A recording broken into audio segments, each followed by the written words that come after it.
कराची का ख़बर share कंदालूं। Pakistan stock exchange में दिसंबर के पहिरें कारोबारी ॾींहं ते तेज़ी। Pakistan stock exchange 100 index 660 point वधी 1,67,370 ते पहुची वियो।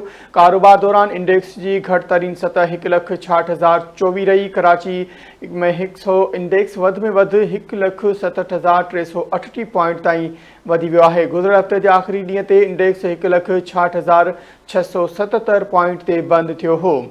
एक बरोबर कराची का ख़बर शेयर कंदालूं। नाज़रीन, पाकिस्तान स्टॉक एक्सचेंज में दिसंबर के पहिरें कारोबारी ॾींहं ते तेज़ी।